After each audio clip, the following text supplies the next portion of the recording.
I really didn't think that, starting off on Vine, it was going to take off and allow me to be where I am now. I think it created an entire phenomenon, honestly.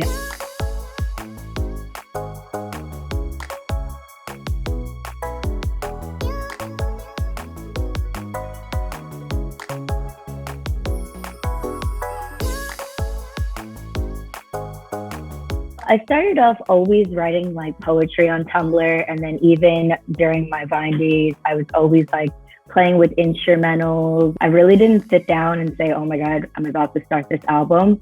It just really happened organically. I thought that maybe I would do a couple more EPs first, and that was the plan. But then all of a sudden, I had like 13, 14 songs, and I'm like, oh, okay. I really used this album, and it's called If You're Not Happy Then Leave, as like this outlet for myself. Just really speaking on a past situation. The inspiration of the actual title came from what this person had said to me when I had came to them really like vulnerable and open, saying, I'm not happy about this, and kind of venting to them. And they're like, if you're not happy, then leave. And I was like, oh, okay. So I left. There's definitely like some songs that you'll dance to and it's the vibe, but there's definitely some dark songs on there that it's like, whoa, like it doesn't sound like anything else that I think I've ever released out into the world. So I'm nervous, I'm excited, but I'm definitely putting a lot of trust into the universe. Coming out with like the Korean version of All Tinted, I was like, my palms were sweaty, I was nervous, but at the end of the day, I was doing it from just having an immigrant background. And I knew that I was doing it for my family.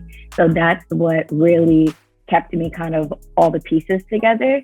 After If You're Not Happy Then Leave releases, and I think we're definitely going to release like summer records before then and some more music videos. I really just hope to obviously have a degree in music business. That's what I'm like really excited about. I haven't really wrapped my head fully around it, but I do want to start up some kind of agency that helps independent musicians or just creatives.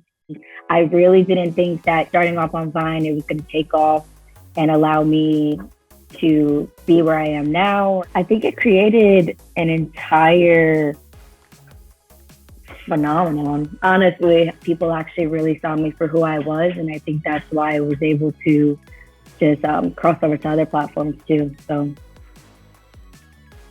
performing on the Rolling Loud stage with one of my best friends, DJ Sage, I think that was probably the craziest experience, just to see the energy of the crowd.